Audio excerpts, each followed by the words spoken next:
하나님 말씀은 사도행전 17장 22절에서 31절 봉독해 올리겠습니다.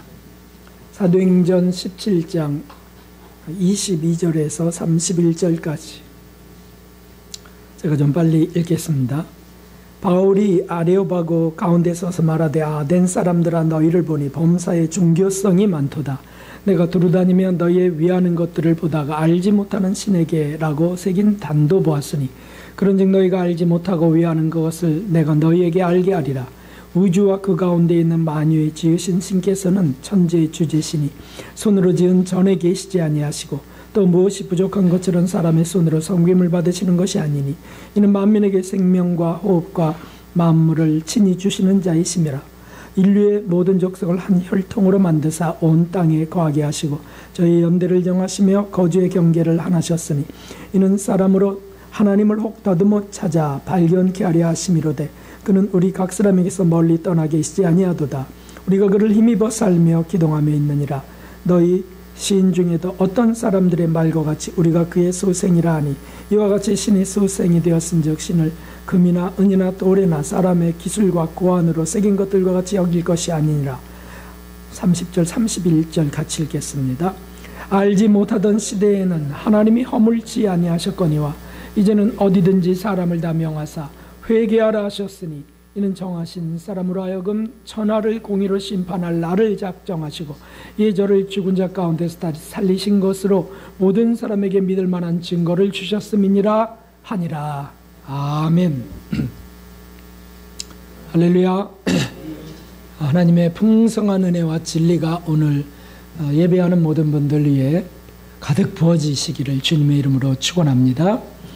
우리 여러분들에게 하나님의 은혜와 진리를 받읍시다. 축복하겠습니다. 하나님의 은혜와 진리를 받읍시다.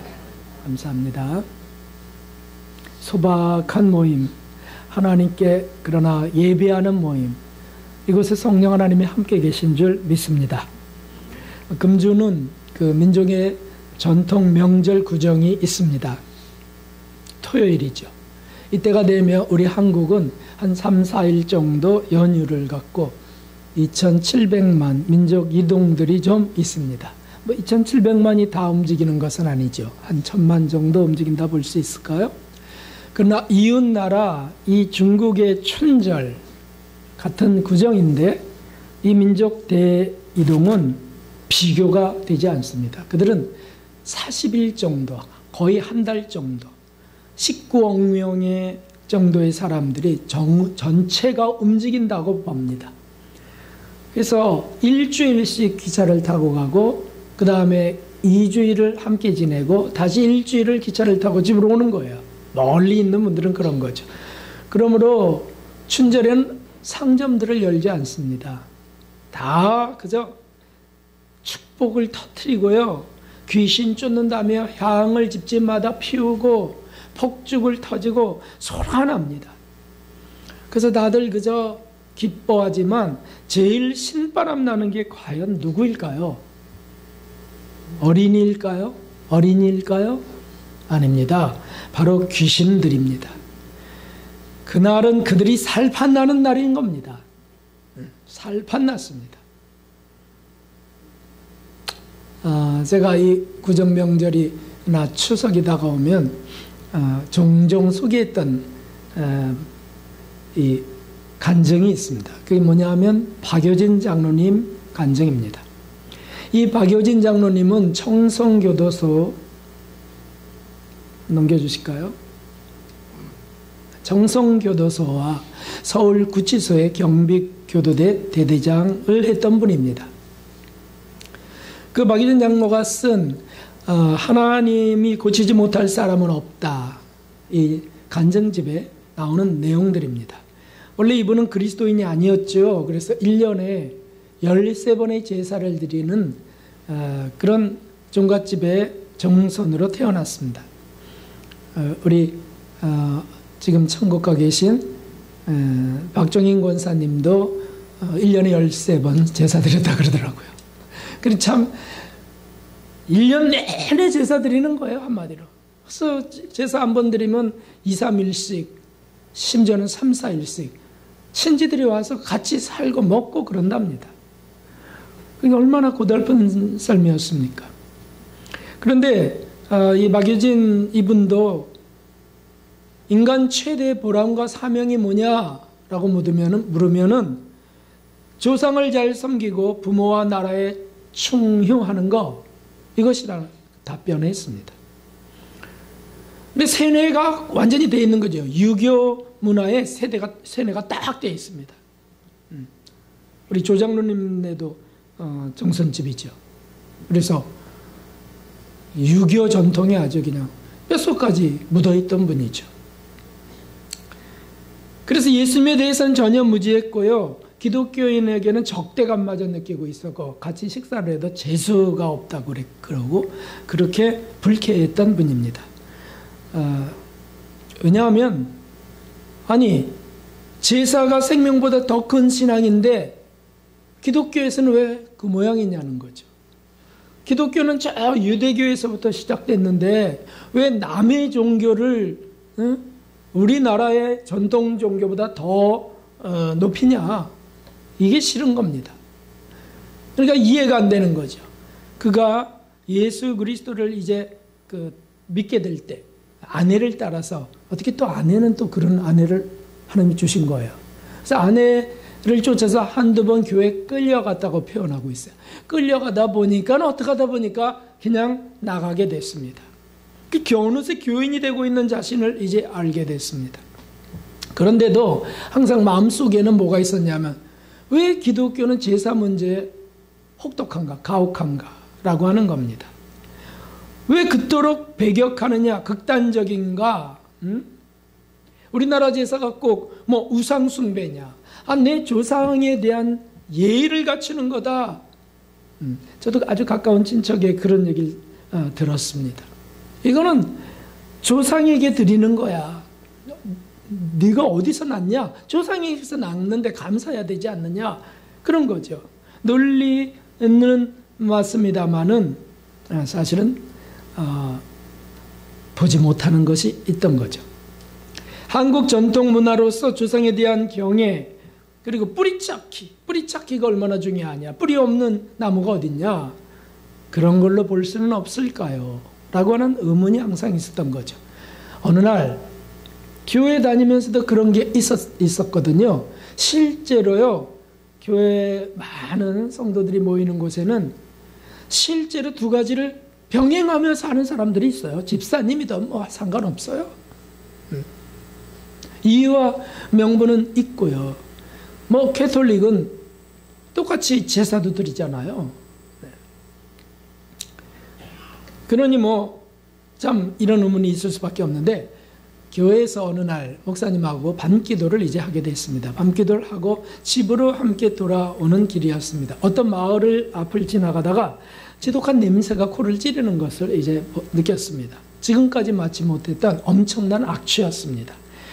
이번 표현은 마치 세상의 모든 더러운 것을 한 장소에 모아놓고 태우는 것 같은 악취였다 그래요.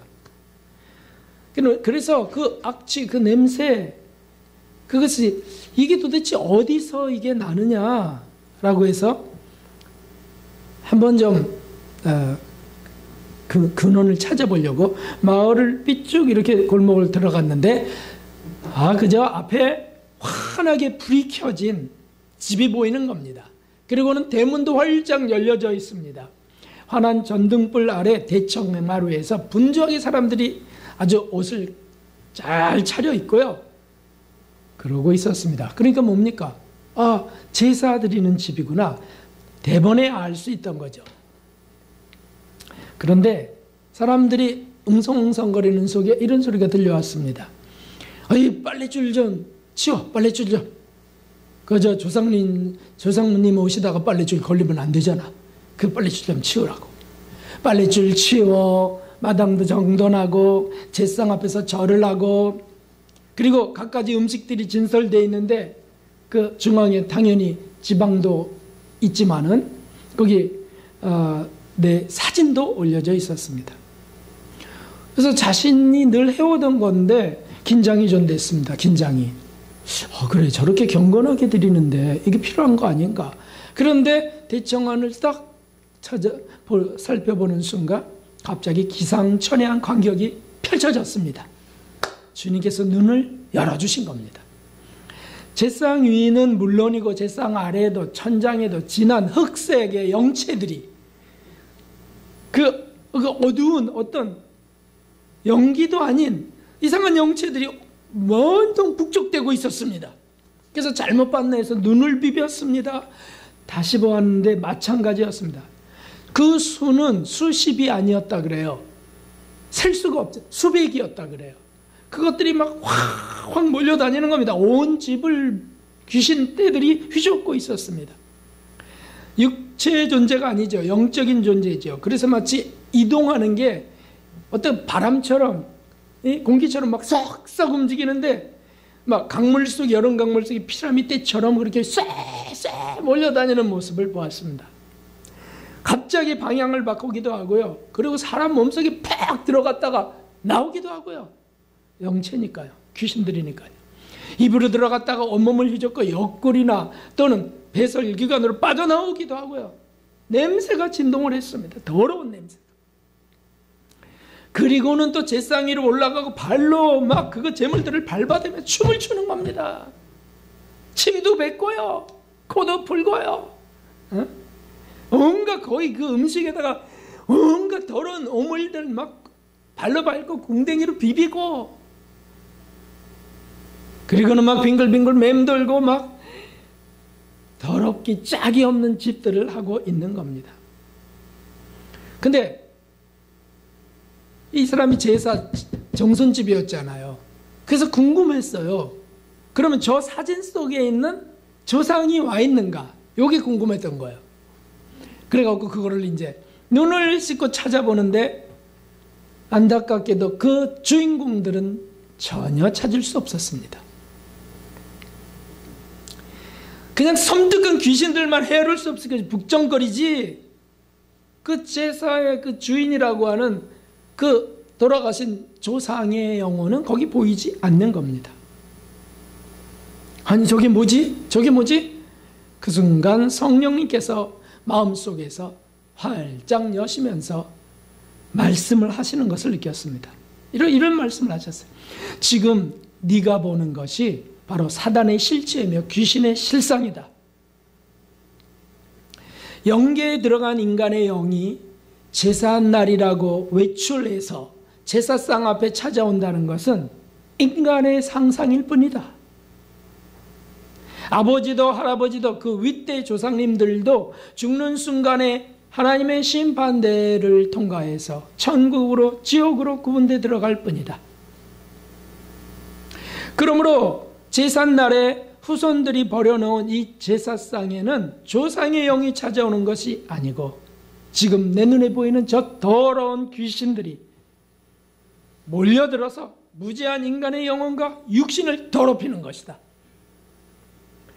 그러므로 하나님께 드리는 예배 외에는 그 어느 제사라도 귀신들의 놀이터요, 인간을 더럽히는 사단의 유희임을 알라.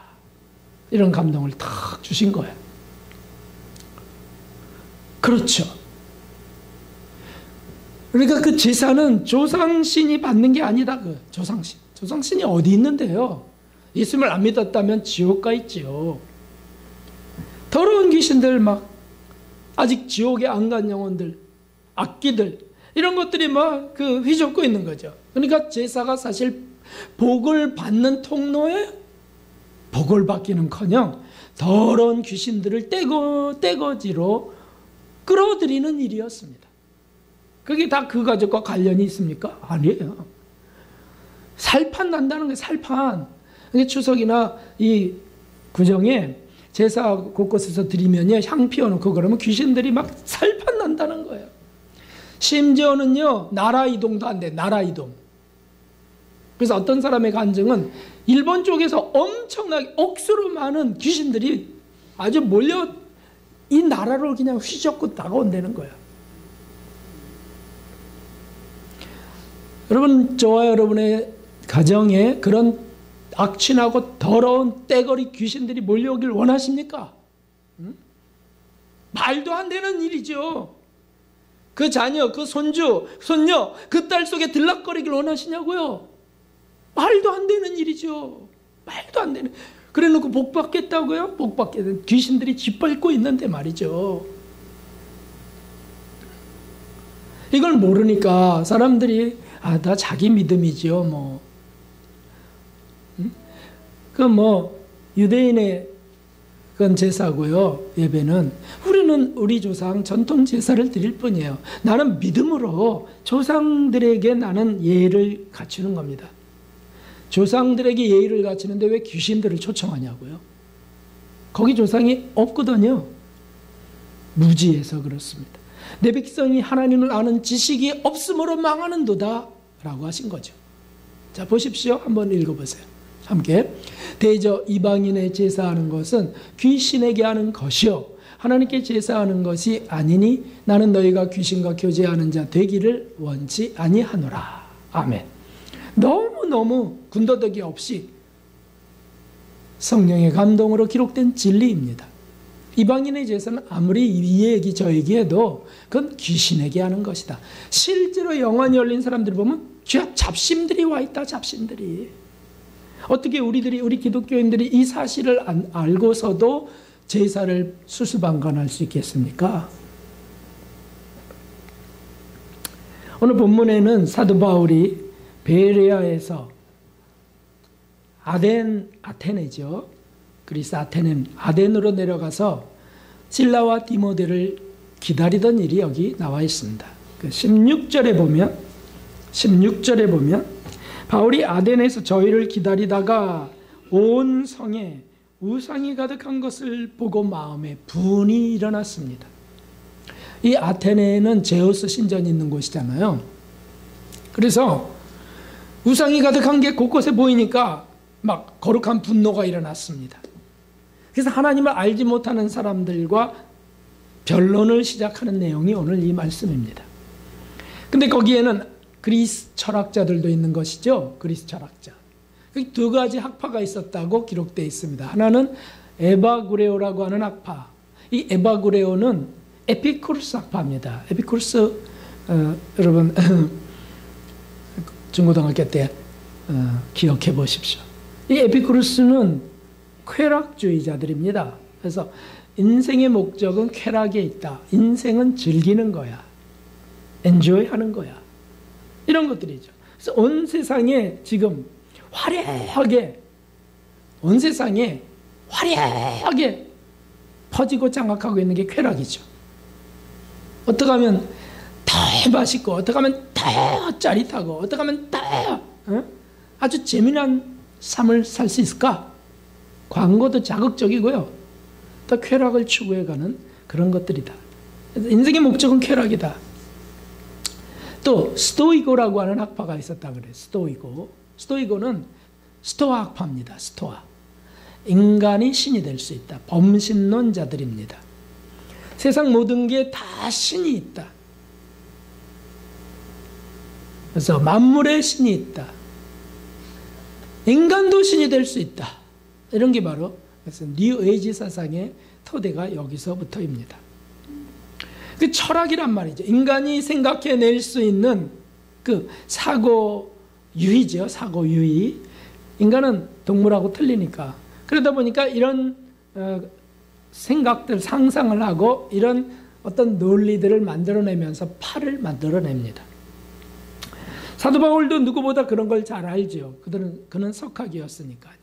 그래서 22절에 보면 그들의 종교성을 먼저 칭찬하는 말씀이 있습니다.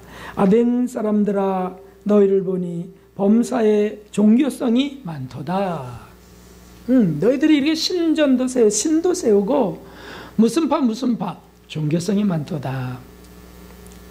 그리고 차분히 설명해 가는 것이 23절부터 26절까지입니다.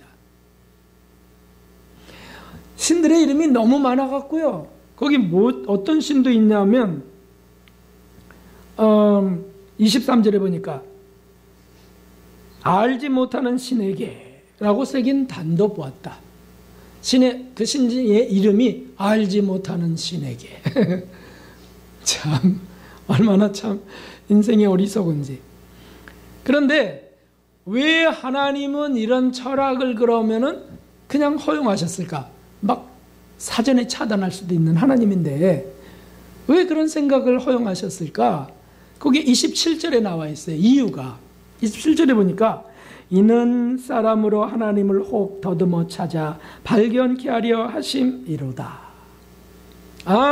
철학은 인간이 영혼의 가난함을 더 느낄 수 있도록 허락하신 사고예요. 그러니까 깊이 찾아가는 거예요. 왜 태어났는지, 어디서부터 온 건지, 우주는 왜 존재하는지, 뭐 이렇게 아무리 찾아봐도 답이 있어요. 답이. 그러니까 어떻게 하냐면 점점 더 목말라지고요, 가난해지는 거예요. 도대체 진리가 무엇일까? 그렇죠. 그래서 내 심령이 가난한 자들이 복이 있나니 천국이 너희 것이라. 가난하게 하시는 뜻이 계신 거예요. 더듬어 찾도록 하나님을. 그러면서 놀랍게도 오늘 말씀에 세 가지 핵심 말씀을 전합니다. 세 가지 핵심 말씀. 아주 간단합니다. 하나는 30절에 회개하라입니다. 회개하라. 회개하고, 그런 거 회개하고 무엇을? 우상숭배를, 본성대로 살던 죄악을 회개하고, 하나님을 불신했던 죄, 하나님에게 무지했던 죄, 이런 거 회개하고, 회개해야 하나님 앞에 나가죠. 그리고는 31절, 심판을 믿으라는 겁니다. 하나님이 심판하시는 심판 주시니까요. 하나님은 반드시 행한 대로 갚아주시는 하나님이십니다. 우리가 이것을 잘 알고 있습니다. 히브리서 9장 27절 또 외워봅시다. 시작. 한 번 죽는 것은 사람에게 정하신 것이요 그 후에는 심판이 있으리라. 안 죽을 것 같이 사는 사람들이지만 안 죽은 사람이 한 사람도 없어요. 그 후에는 심판이 있다는 거죠. 그게 안 보이니까 별로 두려움 갖지 않고 사는 것이죠. 그걸 조금이라도 좀 볼 수 있다면, 그걸 확신할 수 있다면, 그렇다면 우리가 우리 삶을 얼마나 돌아보며 살겠습니까? 말 한마디도 얼마나 점검하고 살겠습니까? 그래서 32절에 이 결론의 말씀을 하시는 겁니다. 32절에 보면 저희가 죽은 자의 부활을 듣고, 그래서 뭐 희롱도 하지만 죽은 자의 부활에 대한 말씀을 하시는 겁니다. 이게 뭡니까? 예수 그리스도의 십자가의 죽음과 우리를 위한, 죄인들을 위한, 그리고 다시 사흘 만에 부활하셨다고 하는 사실을 전하는 겁니다. 이것이 바로요, 기독교가 다른 종교하고 틀린 유일한 이유입니다. 모든 세상의 종교는 하나님을 더듬어 찾도록 허락된 철학일 뿐입니다. 그리고 그것은 그 창시자들은 다 죽었습니다. 다시 말하면 그걸 갖고 어떤 종교를 만든다면 그건 죽은 종교라는 것이죠.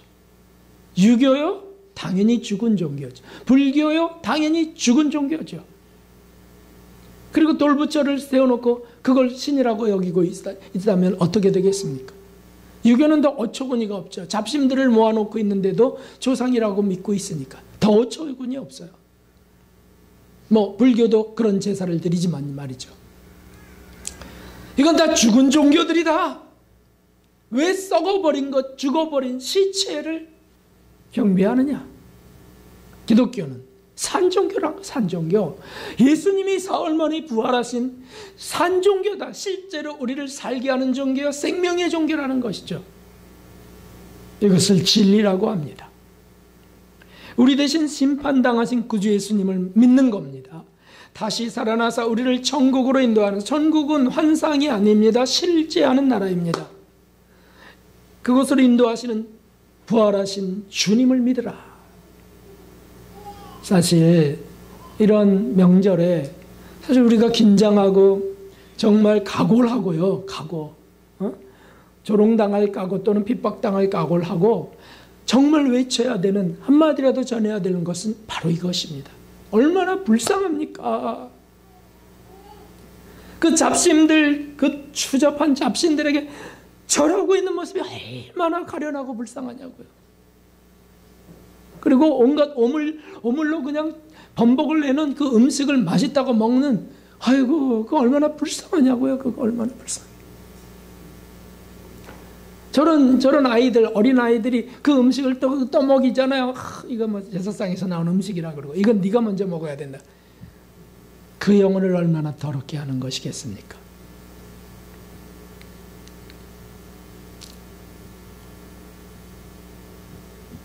이것이 기독교의 생명의 진리요 생명의 종교라고 하는 사실을 우리는 정말 확신을 갖고 이것을 지키며 전해야 될 줄 믿습니다.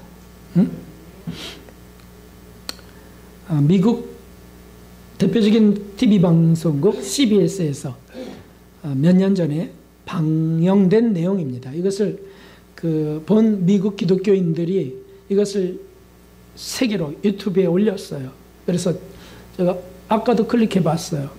이 내용들이 전송되었습니다. 이것은 이집트에서 일어났던 실화입니다. 생명의 종교라는 게 무슨 뜻인지 한번 보십시오. 한 무슬림 남편, 이슬람 남편이 자기 부인과 8살 먹은 딸과 갓난 아이를 살해했습니다. 살해 동기는 한 가지였습니다. 단지 부인이 성경책을 읽었다라고 하는 것 때문이었습니다. 무슬림 그 종교에서는, 국가에서는 금지되어 있는 행위였다라고 해서 남편은 죄의식이 전혀 없이, 죄의식이 없죠. 그건 정당한 일이고 그것은 그 종교에 대한 충성이니까. 그래서 무자비한 행위를 감행한 것입니다. 코란, 무슬림이 경전인 갖고 있는 그 코란에도 타 종교로 개종하면 그런 사람은 죽여야 한다고 기록되어 있습니다. 그래서 어떻게 죽였냐면 이거는 처참하게 죽여야 돼. 그래갖고 두 딸을요 산채로 묻어버렸습니다. 아내는 죽이고 두 딸을 산채로 묻어버렸습니다. 그리고 경찰에 보고하기를 자기 어린아이들의 삼촌이 이들을 죽였다 거짓말했습니다. 이 이슬람 무슬림들은요, 그 무슬림 속에서도 선하게 살려는 분들이 계시겠죠. 불교에도 있으니까.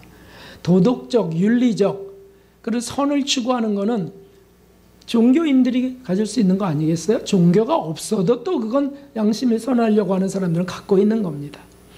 그런데 이 무슬림 중에 그 코란 속에 타키아라고 하는 교리가 있어요. 타키아라고 하는 교리. 그게 뭐냐면 오사를 가질 수 있다. 모략, 어떤 꾀를 가질 수 있다. 그게 뭐냐면 거짓말을 해도 된다. 마음의 틀을 위해서는 거짓말해도 되고 심지어는 때로 자신의 신앙을 부인해도 된다. 그래서 나 안 믿어요라든지 나는 그 짓 안 했어요라든지 거짓말을 해놓고도 양심의 가책을 안 받는 교리가 있다고요. 여러분 이게 무슨 진리입니까? 예? 상황윤리, 뭐 어떤 임기응변 술수지 무슨 진리냐고. 어떻게 그게 경전 속에 있냐고요?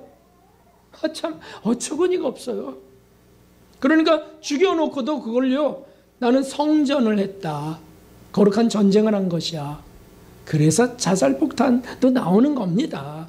어떤 사람이 이렇게 얘기하더라고요. 무슬림들이 다 그런 짓을 하는 게 아니다. 그건 극단주의자들이 하는 거지. 무슬림들은 원래 착해요. 이렇게 얘기해. 착해? 거짓말하면서 아내를 여러 명 속여갖고 한국에 와서 아내를 결혼해갖고 잘해줘, 결혼해갖고 데려가갖고 학대하면서 가니까 본부인이 있는 거예요. 그런 짓을 하는 게 어떻게 선한 것일 수 있겠습니까? 그게 다 타키아라고 하는 교리 때문이에요. 어쨌든 그렇게 해서 이제 이 사람은 담대한 거죠. 근데 이 사건이 있은 후 15일이 지났을 때 같은 15일 같은 마을에 한 사람이 죽어서 장례를 이제 치르게 되고, 그리고 공동묘지를 파괴됐습니다. 하필 생매장한 그곳을 파괴된 거예요. 모래 밑에 깔려있는 두 여자아이를 발견했는데 놀랍게도 그 아이들이 살아있었던 겁니다. 웬일이니 진짜 이거. 어? 죽은 줄 알았던 두 아이들이 살아난 것은 정말 기적이었습니다. 기겁을 했습니다. 그래는 막 경찰에 보고를 했고요. 경찰은 급히 달려와서 신원을 조사해 봤더니 아하, 이거 아버지가 죽인 거야. 그래서 이 소식이 이집트 전국에 방송되었고 신문에도 보도되었고 인터뷰도 하게 됐습니다. 전 국민은 경악했고요. 아내를 죽이고 두 아이를 생매장한 이 무슬림 남자는 그해 7월 말에 처형될 것으로 선고되었습니다. 이집트 국영방송국이 이 큰딸과 인터뷰했습니다. 전국에 방송되고 있습니다. 방송 여기자는 무슬림 터번을 쓰고 있었습니다. 그러면서 도대체 무슨 일이 일어났던 거냐고, 땅속에서 어떻게 15일 동안 먹지 않고 살 수 있었냐고. 더군다나 흙이 덮이면 숨 쉴 수가 없죠. 질식사를 할 수밖에 없어요. 어떻게 근데 살아있었냐고 질문을 했습니다. 큰딸은 이렇게 말했습니다. 하얀 가운을 입은 어떤 분이 우리들에게 매일 찾아오셨습니다. 먹을 음식도 주었습니다. 그런데 그분의 양손은 찢어져 있었습니다. 뚫려 있어요. 양손이 못자국으로 뚫려 있었습니다. 저는 그분이 예수님이라는 걸 알게 됐습니다. 이 예수님이 우리 어머니를 깨우시더니 자기 젖먹이 여동생에게 젖을 먹였습니다. 뭐 도대체 이게 어떻게 된 일입니까요? 생방송이었으니까 방송을 정지시킬 수도 없었어요. 이 엄청난 내용은 즉시 주변의 아랍 나라들까지 퍼져갔고요. 이 사건과 방송으로 이집트는 물론 주변 이슬람 나라들도 상당히 당황했습니다. 그리고는 삭제하기도 하고요. 보지 못하게 하기도 하고요. 이런 일. 오늘날에도요. 유대인 가운데 지금 유대인 가운데도 종종 일어나고 있습니다. 아주 이게 뭡니까? 강권적인 전파였어요. 마지막 때가 심히 가깝다는 말씀이죠. 어떻게 이런 일이 일어나냐고요? 산종교잖아요. 산종교. 성경에 기록되어 있지 않습니까? 성경이 죽었던 사람을 살리는 일들이 여러 건 기록되어 있어요. 소설로 기록된 것이 아닙니다. 가짜로 기록된 게 아닙니다. 다른 경전들에 가짜로 기록된 것들이 있어요. 여러분 무슬림의 경전 코란에 그런 일이 기록되어 있어요. 거기도. 그게 사실일까요? 거짓말이 쓰여있는 그 책이 사실일까요? 아니죠. 여기는 거짓말이 있을 수가 없어요. 그렇습니다. 사랑하는 성도 여러분, 이 구정 명절에 우리가 무엇을 해야 하겠습니까? 우생을 숭배하는 제사는 그건 당연히 드릴 수 없는 일이죠. 그리고 친지들에게 예수 그리스도의 구원의 복음을 전하는 겁니다. 생명의 종교인 기독교를 소개하는 겁니다. 우리 주님이 죽고 사흘 만에 부활하셨다는 게 성경의 핵심이라고. 그리고 지금도 그런 일들이 사도 사울에게도 나타났던 것처럼 부활하신 예수님이 제자들에게 나타난 것처럼 500여 형제에게 일시에 나타났던 것처럼 고린도전서 15장에 그런 것처럼 지금도 일어나고 있어요. 지금도. 너는 그러므로 이것을 전하는 거죠. 자, 이 말씀을 읽어봅시다. 시작.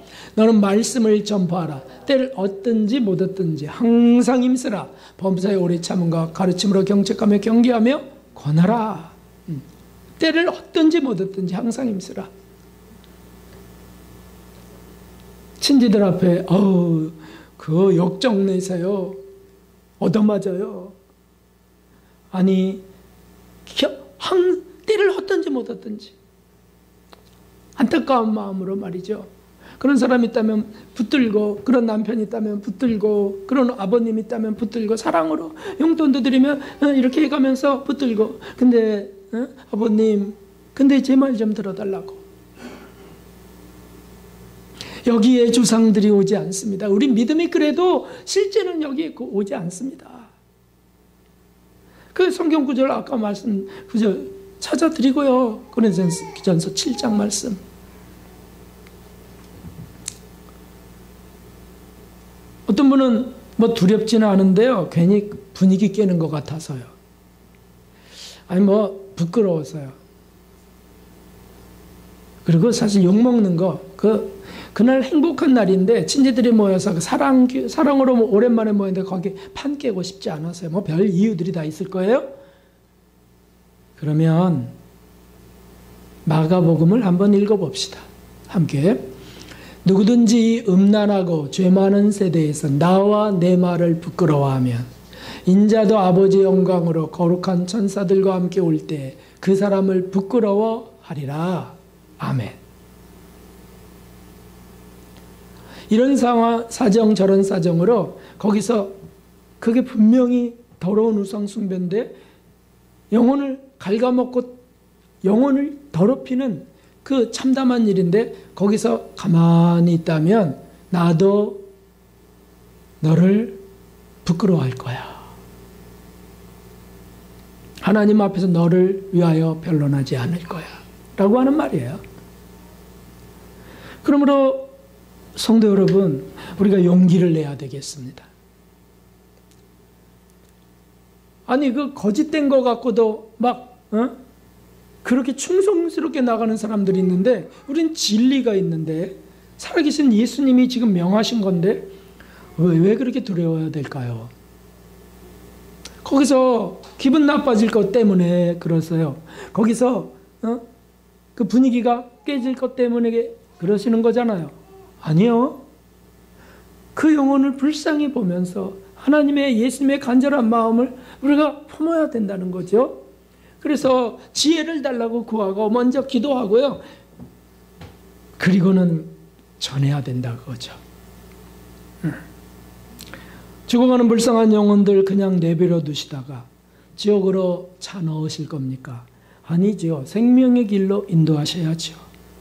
이것이 진정한 사랑입니다. 모욕을 당할 수도 있습니다. 왕따를 당하거나 야단을 맞을 수도 있습니다. 그러나 우리 주 예수님을 기억하고 용기와 지혜를 얻으셔야 됩니다. 만일 그렇게 전하다가 이런 이 몰상시가 이 불효 자식 같으니라고 나가! 그럼 나가면 되잖아요. 그럼 나가면 되잖아요. 그랬다가 며칠 뒤에 다시 들어와도 되고 그날 오후에 돌아와도 되고요. 네? 함께 읽겠습니다. 만일 그리스도인으로 고난을 받은 즉 부끄러워 말고 도리어 그 이름으로 하나님께 영광을 돌리라. 아멘. 내가 당하는 그 일이 내가 진리를 전하다가 예수님의 사랑 참된 것을 전하다가 구원을 전하다가 핍박을 당했어요. 욕을 먹었어요. 쫓겨남을 당했어요. 고난을 당했다면 부끄러워 말라. 오히려 하나님께 영광을 돌리라. 신발의 먼지를 털어버리고 다음 동네로 가라 라고 하셨지 않았습니까? 사실 이런 일은 하늘의 상이고요. 그 고난을 통해서 구원이 싹 나는 겁니다. 순교자들을 통해서 그 나라가 기독교 국가가 됐던 나라, 그게 바로 한국이에요. 한국. 그 고난, 조상신을 섬기지 않는다고 막 갔다가 상투 자르고 죽이고 말이죠. 막 얼마나 그런 역사들이 5대 사화가 있어. 5대 사화. 신묘 박해, 기해 박해, 이런 박해들이 있었잖아요. 그런 박해 속에 수만 명이 죽어갔어요. 그런데 그것 때문에 한국이 폭발적인 기독교 국가가 됐습니다. 그것은 찬양하고 그것은 하나님께 영광 돌리고 감동하는데 나는 그 자리에서 도망간다면 얼마나 위선자겠습니까? 아니죠. 기도하고 시험에 들지 않게 깨어있어 기도하라. 기도하고 무장하고요. 그리고는 전하는 겁니다. 여러분들은 지금 몰라서 그렇지만 성경에는 이렇게 나와 있습니다. 프린트해갖고 돌려드리세요. 프린트해서 그냥. 그렇게 놓고요. 그 다음에 이런 예화도 들고요. 해갖고서는 그분들이 한 명이라도 그럴지도 몰라. 이렇게 된 사람이 얼마나 좋겠습니까? 아니면 강하게 핍박을 해갖고 말이죠. 막 그냥 따귀를 딱 때리고 나가버려! 거기서 죽이겠습니까? 우리나라는 그렇게 무슬림처럼 그러지 않잖아요. 죽이진 않죠. 나가라든지 꺼져버려 뭐 어떻게 하겠지. 나오면 그때부터 자유인이 되는 거 아닙니까? 나가서 좀 산책도 좀 하시고요. 집 나오면. 안 그러면 거기서 그냥 설거지도 계속 해야 돼. 그 우상에 절한 거, 그 지저분한 것들, 마귀들이 했던 거 그런 것도 닦아야 되고 해야 되지 않습니까? 쫓겨나기를 각오하십시오. 네. 그리고는 담대하십시오. 도저히 안 되면 그냥 먼저 나가십시오. 먼저 나가면 되잖아요. 아니면 옆방이라도 그냥 들어가는 겁니다. 음식은 차려놔야지. 그러면 음식 차리면서 나는 이걸 제사상에 올릴 음식이 아닙니다. 주님, 저 영혼들, 불쌍한 영혼들을 위하여 한 끼를 준비하는 겁니다. 이거 막 십자가 긋고, 마귀들은 침 뱉고 그러지만 우리는 십자가 긋고 보혈 예수님의 피로 거기다 묻혀갖고 음식 차려놓고 나가버리세요. 이런 것들이 지혜죠. 죽을 각오를 하고 고난받는 걸 부끄러워하지 않는 사람을 주님도 부끄러워하지 않으시면서 그 가정을 그 희생으로 구원하시는 겁니다. 그런 은혜가 있기를 주님의 이름으로 축원합니다. 말씀의 결론을 맺습니다. 이 명절은 구원의 기쁜 소식을 전하는 복된 날임을, 그 찬스임을 기억하십시오. 그리고는 죽은 종교 아닌 생명의 산 종교, 기독교의 진리를 전하는 겁니다. 구원의 진리와 예수님의 사랑을 전하는 겁니다. 그래서 진정한 기쁨의 명절이 어느 날 찾아올 때 얼마나 감사하겠습니까? 주님 얼마나 그것을 칭찬하시고 그것을 위로하시겠습니까? 그런 복된 명절 되시기를 주님의 이름으로 축원합니다. 399장 우리 찬송 드리겠습니다. 이 나라를 위해서 기도합시다. 우상 숭배하는 이 명절